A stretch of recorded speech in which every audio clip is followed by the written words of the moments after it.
सभी लोग, उम्मीद करता हूँ सभी अच्छे होंगे।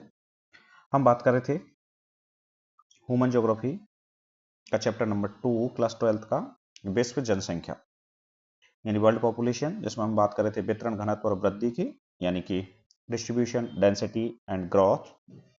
इससे पहले वाले वीडियो में हम कुछ टॉपिक्स पर चर्चा कर चुके हैं, जैसे कि किसी भी देश के लोग उसकी वास्तविक संपत्ति होते हैं, किसी भी देश की जनसंख्या उसकी वास्तविक संपत्ति होती है।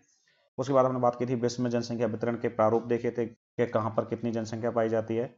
हमने बात की थी कि 90% जनसंख्या है वो केवल 10% भाग पर पाई जाती है, बाकी की 10% जनसंख्या है वो बाकी 90 भाग पर पाई जाती है। विश्व की जो लगभग सारी जनसंख्या 60% जनसंख्या वो है देश विश्व के केवल 10 देशों में निवास करती है, जिनमें से 6 तो हमारे एशिया के अंतर्गत थे, जिनमें चीन, Bharat, Indonesia, Pakistan, Bangladesh, Japan etcetera. उसके बाद हमने बात की थी जनसंख्या घनत्व की, कि जनसंख्या घनत्व क्या होता है, किस तरह से हम उसको कैलकुलेट करते हैं, किस तरह से उसकी गणना की जाती है।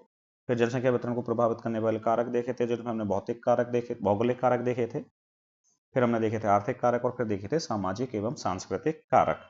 आज हम बात करेंगे जनसंख्या वृद्धि।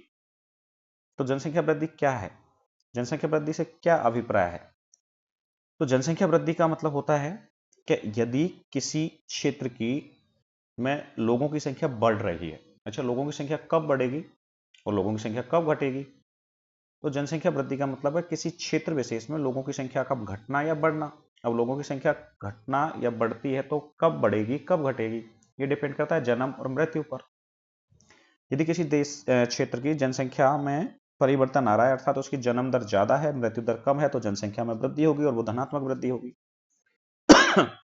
यदि किसी क्षेत्र की जनसंख्या में मृत्यु दर ज्यादा है और जन्म दर कम है तो भी वृद्धि होगी, लेकिन वो नकारात्मक वृद्धि होगी। तो यहां पर जनसंख्या के जो परिवर्तन हैं वो किस तरह, कौन कौन से वो घटक हैं जो जनसंख्या परिवर्तन को प्रभावित करते हैं? तो जनसंख्या परिवर्तन को प्रभावित करने वाले 3 घटक हैं। वो 3 घटक कौन कौन से हैं? एक है जन्म, एक है मृत्यु और एक है प्रवासन, जिसको हम माइग्रेशन कहते हैं। जिसको हम क्या कहते हैं भाई? माइग्रेशन कहते हैं। क्लियर? सबसे पहले हम बात करें जन्म की, जिसको जन्म दर कहते हैं। अच्छा, इसको समझने से पहले हम इसको समझेंगे अपरिष्कृत जन्म दर के आधार पर। अपरिष्कृत जन्म दर क्या होती है? सीबीआर की हम बात करेंगे। अपरिष्कृत जन्म दर क्या होती है तो हम बात करेंगे सीबीआर की। अब सीबीआर क्या है? सीबीआर का मतलब है कि प्रति 1000 जनसंख्या पर, यानी 1000 लोगों पर एक वर्ष में जीवित जन्मों की संख्या को दिखाता है। सीबीआर, जिसको क्रूड बर्थ रेट कहते हैं, इसका फॉर्मूला है B/P इंटू 1000। जहां पर B है ये कह रहा है कि उस वर्ष के दौरान कितने लोगों ने जन्म लिया जो जीवित हुए, और P का मतलब होता है उस क्षेत्र के माध्य वर्ष की जनसंख्या है। अब इसको हम किस तरह से कैलकुलेट कर सकते हैं? देखो, CBR equal to B/P into 1000। B क्या है? 1000 लोगों में जो जीवित जन्म हो रहे हैं उनकी संख्या, वर्ष के दौरान जीवित जन्म कितने हैं वो। P है उस क्षेत्र की माध्य जनसंख्या। इस तरह से हम निकाल देते हैं CBR। क्या निकाल देते हैं? CBR। ठीक है। इसी तरह से हम बात करें क्रूड दैट रेट की, यानी अपरिष्कृत मृत्यु दर। तो किसी क्षेत्र विशेष में मृत्यु दर को प्रति 1000 जनसंख्या पर होने वाली मौतों की संख्या के रूप में नापा जाता है। सीडीआर का फॉर्मूला होता है D/P इंटू 1000। D/P into 1000। तो CDR इक्वल टू हो गया D/P इंटू 1000। यहां पर D मौतों की संख्या है जो उस वर्ष में हुई है, और P उस वर्ष की अनुमानित मध्य वर्ष की जनसंख्या है। इससे हम निकाल लेते हैं CDR, अपरिष्कृत मृत्यु दर। क्लियर?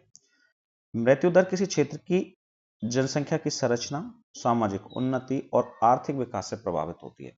अर्थात कहां पर मृत्यु दर ज्यादा है, कहां पर कम है, वो डिपेंड करती है वहां की जनसंख्या की संरचना पर, वहां की सामाजिक जो उन्नति हो रही है उस पर, और वहां पर जो आर्थिक विकास हो रहा है उस पर।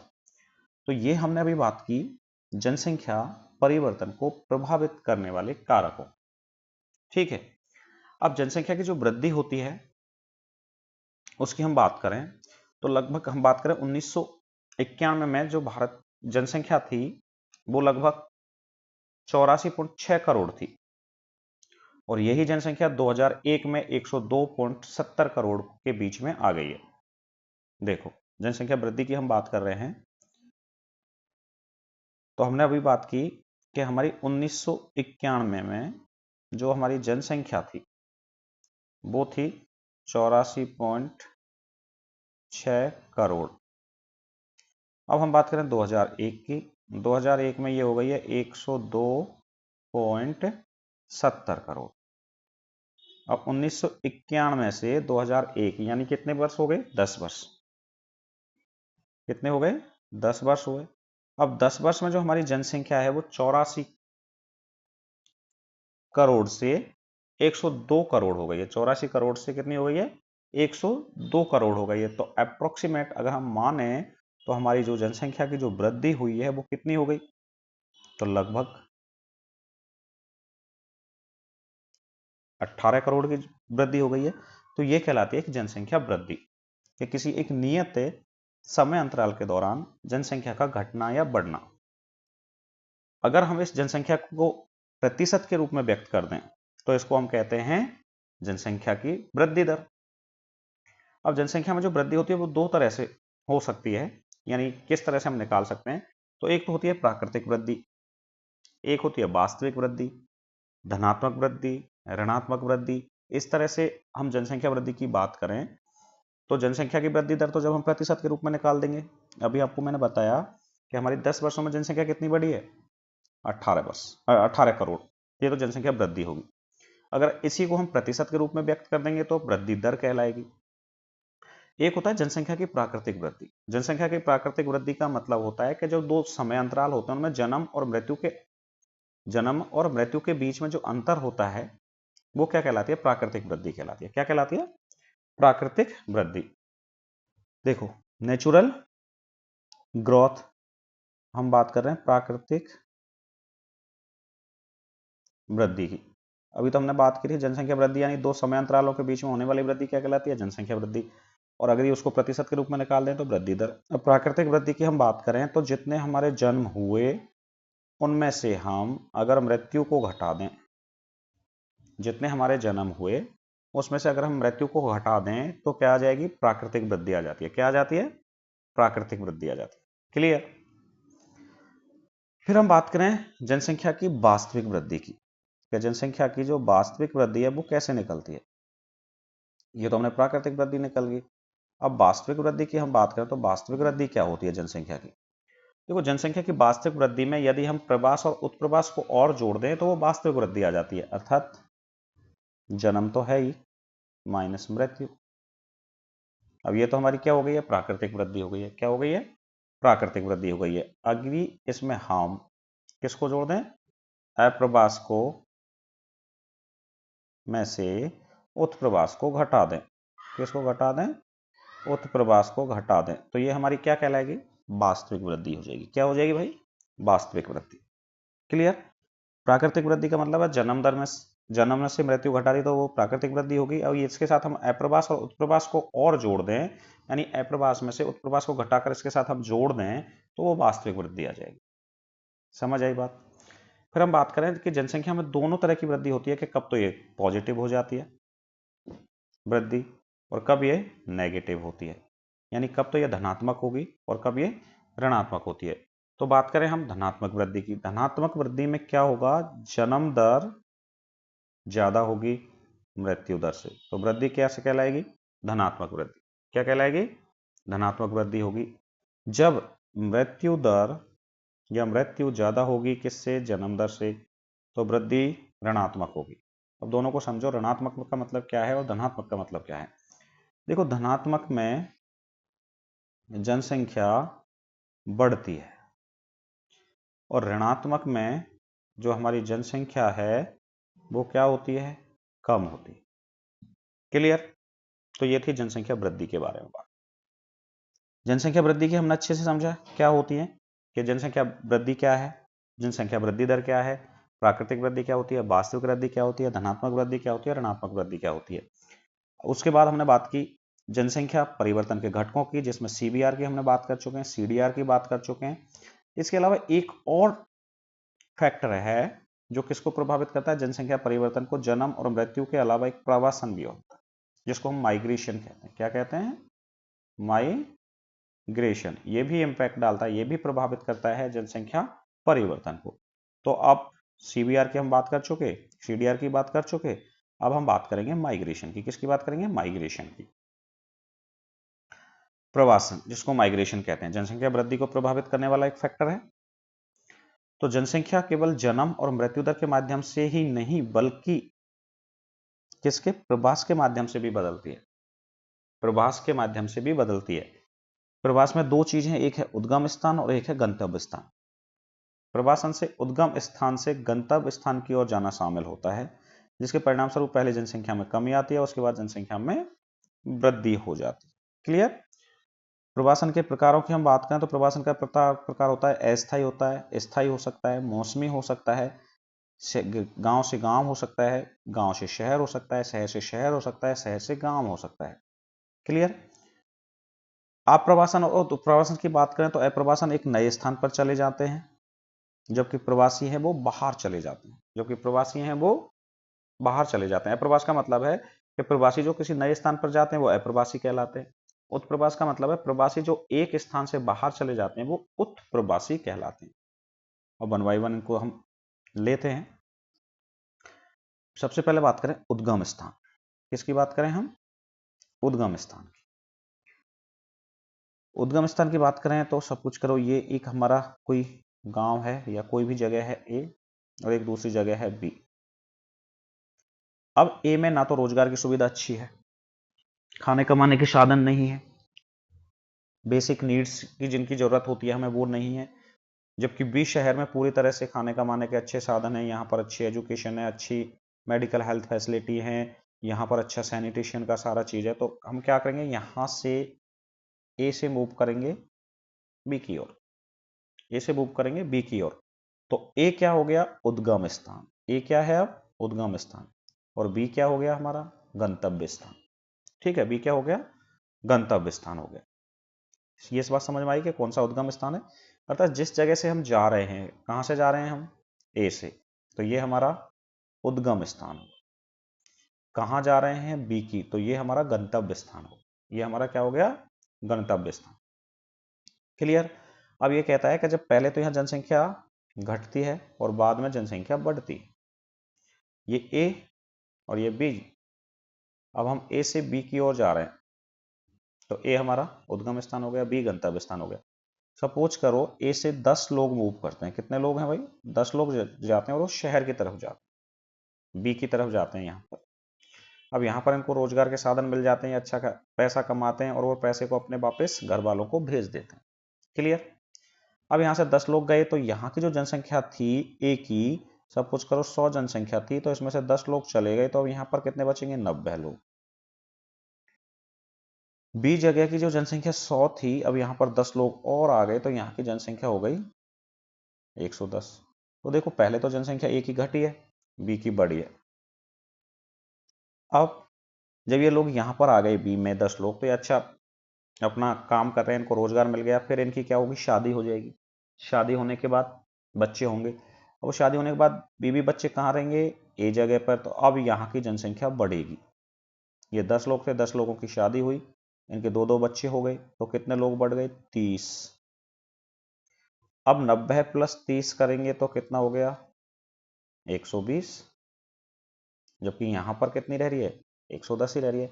तो यहां पर जनसंख्या पहले तो कम होती है, लेकिन बाद में जनसंख्या बढ़ जाती है, ये कहना चाह रहा है।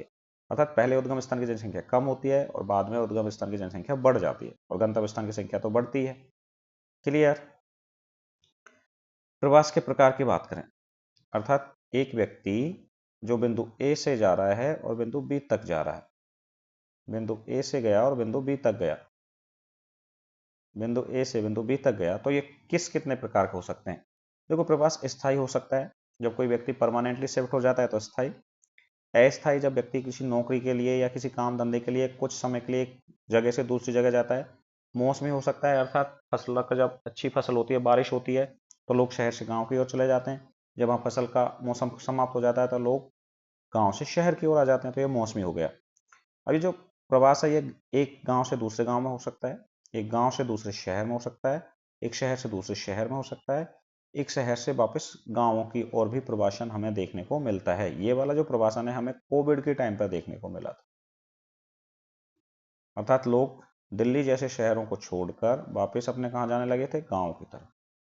तो इस तरह का प्रवासन भी हमें देखने को मिलता है। क्लियर। अब बात करें आप्रवासन और उत्प्रवास की। अप्रवासी का मतलब होता है, आप्रवास का मतलब होता है प्रवासी जो किसी नए स्थान पर चले जाते हैं वो अप्रवासी कहलाते हैं। प्रवासी जो एक स्थान से बाहर चले जाते हैं वो उत्प्रवासी कहलाते हैं। तो अप्रवासी एक नए स्थान पर चले जाते हैं, जबकि प्रवासी वो होते हैं जो बाहर चले जाते हैं। क्लियर। अब हम बात करेंगे जननांकीय संक्रमण की। जननांकीय संक्रमण, उससे पहले हम एक चीज और देख लें प्रवासन में ही कि कुछ वो कौन कौन से ऐसे फैक्टर हैं जो क्या करते हैं, माइग्रेशन को बढ़ाते हैं। अर्थात लोग अपनी जगह को छोड़कर दूसरी जगह पर क्यों जाते हैं, तो वो प्रतिकर्ष कारक कहलाते हैं। क्या कहलाते हैं भाई? प्रतिकर्ष कारक। प्रतिकर्ष कारक। प्रतिकर्ष कारक वो होते हैं जो माइग्रेशन को बढ़ाते हैं, जो माइग्रेशन को बढ़ाते हैं या प्रवास को बढ़ाते हैं। तो प्रतिकर्ष कारक वो कहलाते हैं जो माइग्रेशन को बढ़ाते हैं। अपकर्ष कारक वो कहलाते हैं जो माइग्रेशन को बढ़ाते हैं। अपकर्ष कारक।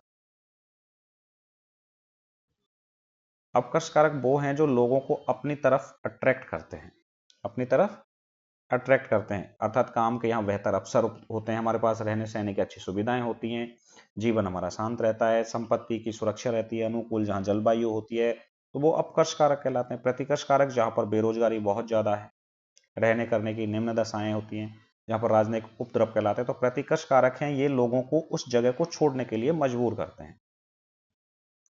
ये शहर है, यहाँ पर प्रतिकर्ष कारक क्या क्या हो सकते हैं, और यहाँ पर जो कारक होंगे, अर्थात एक व्यक्ति बिंदु ए से या जगह ए से बी पर जा रहा है, तो ए पर जो कारक हैं जो उसको यहां से निकलने के लिए उत्तरदायी हैं वो प्रतिकर्ष कारक है, और वो कारक जो ए की तरफ इसको ला रहे हैं वो अपकर्ष कारक कहलाते। क्लियर। अब प्रतिकर्ष कारक कौन कौन से हो सकते हैं? बेरोजगारी, अर्थात खाने कमाने के साधन नहीं है, रहने करने की जो दशाएं वो अच्छी नहीं है, महामारी हो सकती है, बाकी जलवायु प्रतिकूल हो सकती है, कई बार प्राकृतिक आपदाएं आ जाती हैं जिससे हमारे घर वर सारे टूट जाते हैं। अपकर्ष कारक वो हैं जहां पर रहने करने की अच्छी सुविधाएं होती हैं, जीवन का हमारा स्थायित्व होता है, संपत्ति की हमारी सुरक्षा रहती है, अनुकूल हमारी जलवायु होती है। तो आपने देखा होगा कि दिल्ली के अंदर जो जनसंख्या है वो लगातार बढ़ती जा रही है। अब दिल्ली के अंदर जो जनसंख्या लगातार क्यों बढ़ रही है? क्योंकि यहाँ प्रवास हो रहा है, यहाँ पर माइग्रेशन हो रहा है। लोग बड़े शहरों से, अपने गांवों से, अपने राज्यों से छोड़कर दिल्ली की ओर आ रहे हैं। तो जिस दिल्ली के अंदर क्या है, ये सारी चीजें मिल रही हैं, अर्थात रोजगार मिल जाता है इजीली, रहने का रहने के लिए जगह मिल जाती है, यहाँ की जलवायु ठीक है, यहाँ पर हमारे लिए सारी चीज़ें इजीली अवेलेबल हैं, एजुकेशन मिल जाती है, मेडिकल फैसिलिटीज़ मिल जाती हैं। तो दिल्ली की ओर जो लोगों को अप अट्रैक्ट करने वाले जो फैक्टर हैं वो अपकर्ष कारक कहलाते हैं। अब जो इस जगह से लोग छोड़ के आ रहे हैं वो प्रतिकर्ष कारक कहलाते हैं। क्लियर। अगला है हमारा जनसंख्या जो वृद्धि होती है वो किस तरह से होती है। तो जब जनसंख्या एक टाइम पर बहुत तेजी से बढ़ती है, किस तरह से होती है, तो उसी को कहा जाता है जननांकीय संक्रमण के नाम से जाना जाता है। क्या कहते हैं हम? जनांकीय संक्रमण। तो जनांकीय संक्रमण की अगर हम बात करें क्या होती है जनांकीय संक्रमण की बात करेंगे, तो समय के साथ किसी क्षेत्र में जनसंख्या परिवर्तन का वर्णन और भविष्यवाणी करता है। जनांकीय संक्रमण सिद्धांत क्या कहता है कि समय के साथ किसी क्षेत्र में जो जनसंख्या में जो परिवर्तन आ रहा है उसका वर्णन करना और उसकी भविष्यवाणी करता है। जैसे जैसे समाज ग्रामीण कृषि प्रधान और अशिक्षित से शहरी औद्योगिक और साक्षरता की ओर प्रगति कर रहा है, तो उच्च जन्म दर और मृत्यु दर से निम्न जन्म दर और मृत्यु दर की ओर बदलाव पर यह प्रकाश डालता है। ये परिवर्तन जो हो रहे हैं इन्हीं को हम जनसांख्यिकीय संक्रमण के नाम से जानते हैं, और इसके आगे चरणों की हम बात करेंगे, जो 3 चरण हैं। जनांकीय संक्रमण क्या कह रहा है कि पहले जो लोग थे वो गांवों में रहते थे, क्या करते थे, कृषि करते थे, और वो अशिक्षित थे। गांव में रहते थे, खेती बाड़ी का अपना काम करते थे और लोगों पढ़ते नहीं थे। लेकिन जैसे जैसे लोग शहरों की तरफ गए, गांवों से शहरों में आ गए, अब शहरों में आ गए तो शहरों में कृषि के काम तो करेंगे नहीं, क्या करेंगे, औद्योगिक क्षेत्र में काम करने लगे। औद्योगिक क्षेत्र में काम लगे और फिर पढ़ने लिखने लगे तो वो साक्षर हो गए। जब जो समाज पहले ग्रामीण था वो अब कहाँ आ गया, शहर की तरफ। पहले लोग कैसे थे भाई, कृषि में काम करते थे, अब लोग उद्योगों में काम करते हैं, औद्योगिक काम करने लगे या फिर कोई नौकरी करने लगे। फिर पहले लोग कैसे थे, अशिक्षित थे, कैसे थे, अशिक्षित थे, अब लोग शिक्षित हो गए, अब लोग शिक्षित हो गए, अर्थात ये कुछ बदलाव आया। ग्रामीण से शहरी की ओर जाने लगे, कृषि के कार्य को छोड़कर औद्योगिक कार्य करने लगे, और अशिक्षित से वो लोग अब शिक्षित होने लगे। अब जब ये चेंजेज आया तो जब लोग पहले जो ग्रामीण थे, कृषि प्रधान थे, अशिक्षित थे, यहां पर जन्म दर ज्यादा थी, जन्म दर ज्यादा थी। अब जन्म दर ज्यादा थी तो जनसंख्या बढ़ रही थी। लेकिन जब लोग अब कैसे हो गए, शहरी हो गए, औद्योगिक क्षेत्रों में काम करने लगे, साक्षर हो गए, तो वहां पर क्या हो गया, निम्न जन्म दर और मृत्यु दर होने लगी। जब लोग ग्रामीण क्षेत्र में थे, अशिक्षित थे, कृषि के काम करते थे, तो वहां जन्म दर और मृत्यु दर दोनों ज्यादा थी। अब लोग शिक्षित हो गए, शहरों में आकर काम करने लगे, तो यहां पर अब जन्म दर और मृत्यु दर दोनों में कमी आ गई। तो इस तरह का जो बदलाव आता है वो जनसांख्यिकीय संक्रमण कहलाता है। आगे हम बात करेंगे इनके 3 चरण कौन कौन से हैं। यहां पर ये ग्राफ दिया गया है जो समझा रहा है कि जब हाई क्या है, बर्थ रेट है, यानी उच्च जन्म दर है और उच्च मृत्यु दर है।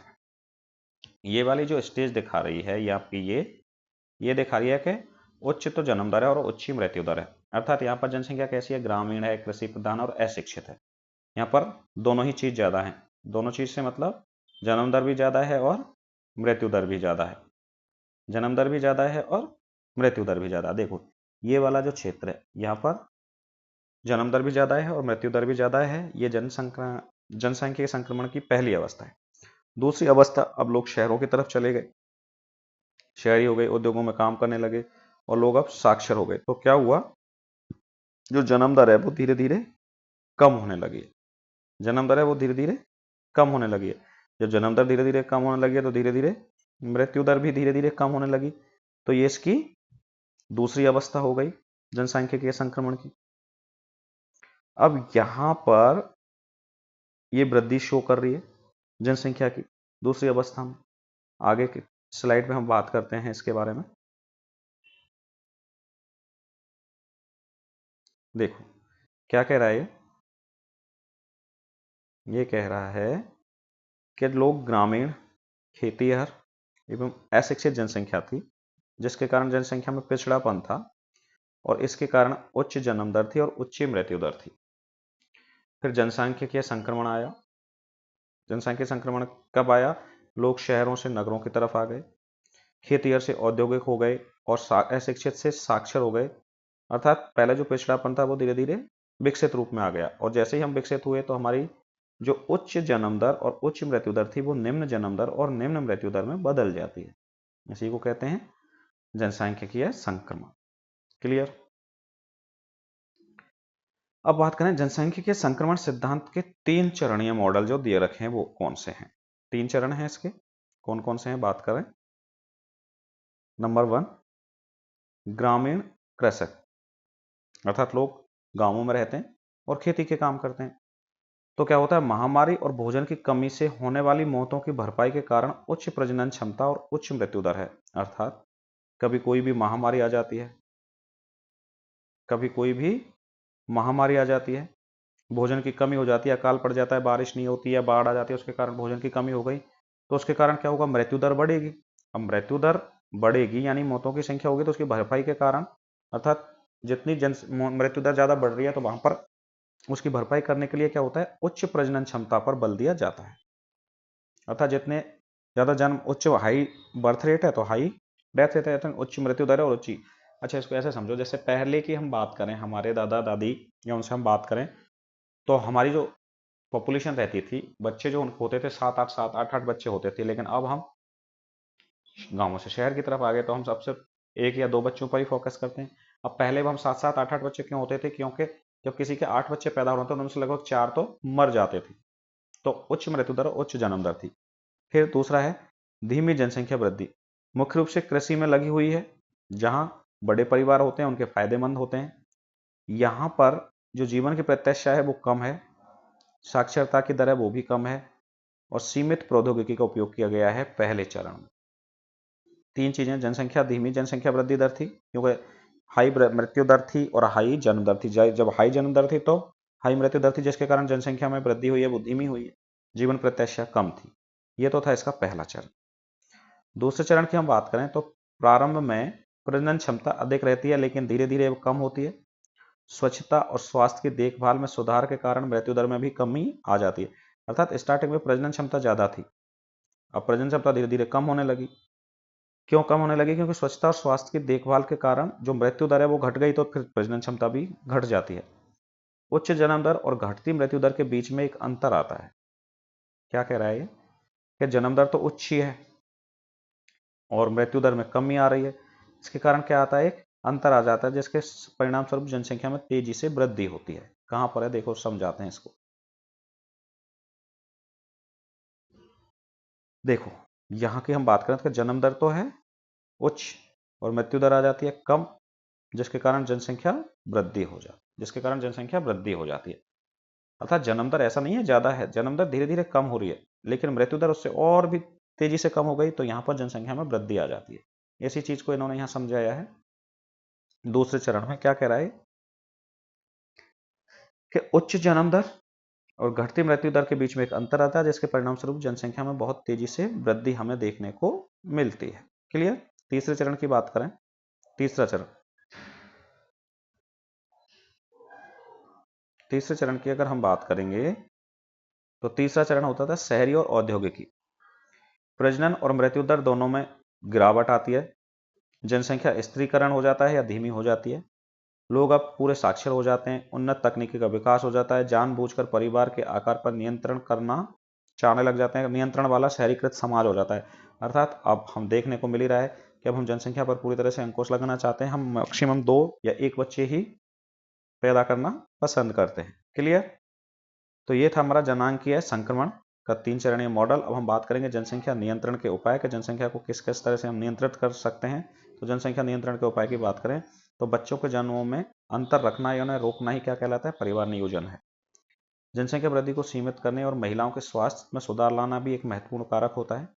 थॉमस माल्थस थे जिन्होंने एक सिद्धांत दिया था 1798 में। उन्होंने कहा था कि जनसंख्या वृद्धि खाद्य आपूर्ति से अधिक हो जाएगी, अर्थात जनसंख्या ज्यादा हो जाएगी, खाद्य आपूर्ति कम हो जाएगी, तो उस समय क्या होगा, कोई अकाल पड़ेगा या बीमारी आएगी या युद्ध के कारण ही जनसंख्या में गिरावट आएगी। ये थॉमस माल्थस का सिद्धांत था कि जनसंख्या जब बहुत ज्यादा बढ़ जाएगी तो खाद्य आपूर्ति कमी हो जाएगी, और उस समय जनसंख्या को नियंत्रण करने के जो उपाय होंगे वो या तो अकाल, बीमारी या युद्ध ही होंगे।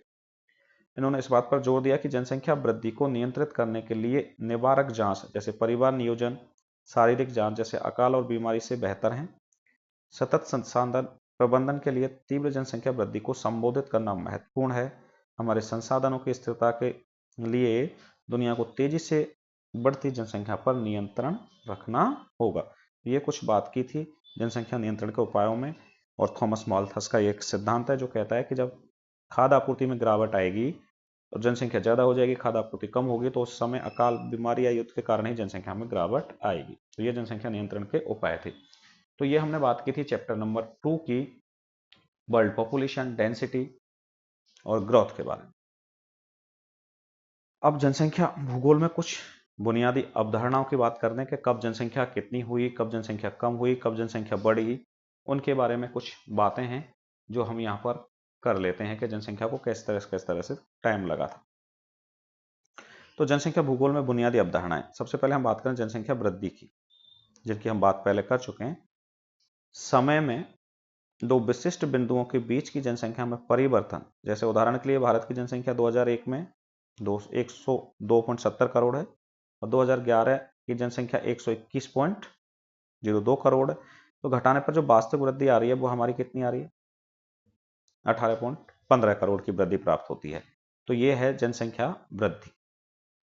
जनसंख्या वृद्धि दर, जब जनसंख्या को हम किसके रूप में दिखा देंगे? प्रतिशत के रूप में दिखा देंगे, तो वो जनसंख्या वृद्धि कहलाएगी। प्राकृतिक वृद्धि की हम बात करें तो प्राकृतिक वृद्धि जो होती है कि कितने लोगों ने जन्म लिया और कितने लोगों की मौत हुई। तो जनसंख्या की प्राकृतिक वृद्धि एक विशिष्ट अवधि के दौरान किसी क्षेत्र के भीतर जन्म और मृत्यु के बीच के अंतर के कारण जो होती है वो प्राकृतिक वृद्धि कहलाती है। क्लियर? जनसंख्या की वास्तविक वृद्धि की हम बात करें तो जन्म दर, जन्म और मृत्यु में यदि हम प्रवासन और बाह्य प्रवास को जोड़ दें तो वो वास्तविक वृद्धि कहलाती है। क्या कहलाती है फिर वो? वास्तविक वृद्धि, जिसके बारे में मैंने पहले बात की थी, बता चुका था मैं कि जनसंख्या में वृद्धि दो विशिष्ट बिंदुओं के बीच में यहाँ पर समझाया गया है कि भारत की जनसंख्या 2001 में 102.70 करोड़ थी और 2011 में जनसंख्या 121.02 करोड़ हो गई है। तो इनको घटाने पर जो वास्तविक वृद्धि आई है वो 18.15 करोड़ की होती है। क्लियर? जनसंख्या वृद्धि दर, जब जनसंख्या की वृद्धि को हम प्रतिशत के रूप में दिखा देंगे तो जनसंख्या वृद्धि दर कहलाएगी। जनसंख्या की प्राकृतिक वृद्धि का मतलब हो गया कितने लोगों ने जन्म लिया और कितने लोगों की मौत हुई, वो वास्तविक वृद्धि कहलाएगी। अगर हम जनसंख्या की ये प्राकृतिक वृद्धि कहलाएगी। प्राकृतिक वृद्धि होगी कि कितने लोगों ने जन्म लिया और कितने लोगों की मौत होती है। जनसंख्या बाकी वास्तविक वृद्धि है वो है जन्म दर, यानी जन्म में से मृत्यु को घटा देंगे और इसके अलावा प्रवासन और बाह्य प्रवासन को इसके अंदर जोड़ देंगे, तो ये क्या कहलाएगी? हमारी जनसंख्या की वास्तविक वृद्धि कहलाएगी।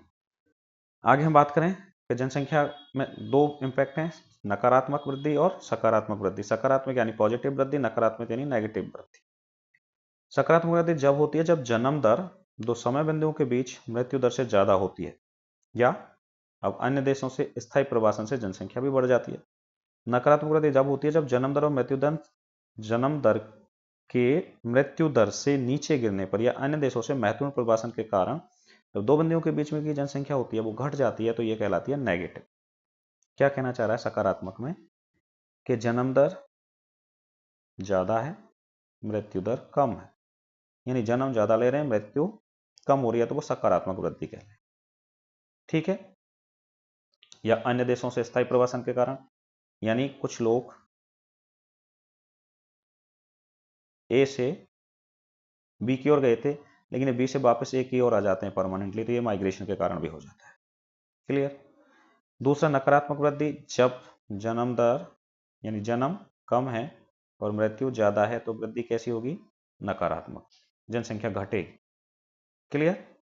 अब यहाँ पर पॉपुलेशन दे रखी है मिलियंस में, यानी 1901 में कितनी थी, 1911 में ये जनसंख्या का दे रखी है हमारे इंडिया की ग्राफ के रूप में। तो ये हमने बात की थी चैप्टर नंबर 2 की, world population, density, growth and distribution की। अगर आप हमारे चैनल पर नए हैं या आपको हमारा टॉपिक्स पसंद आ रहे हैं, हमारे चैनल के वीडियो आपको पसंद आ रहे हैं, तो कृपया हमारे चैनल को सब्सक्राइब कीजिए। हमारे चैनल का नाम है स्टडी एडवांस रफ्ता रफ्ता, स्टडी एडवांस रफ्ता रफ्ता, जिस पर आपको क्लास 11th और क्लास 12th की कंप्लीट ज्योग्राफी पढ़ने को मिलेगी। Thank you very much. मिलते हैं नेक्स्ट वीडियो में, तब तक के लिए धन्यवाद।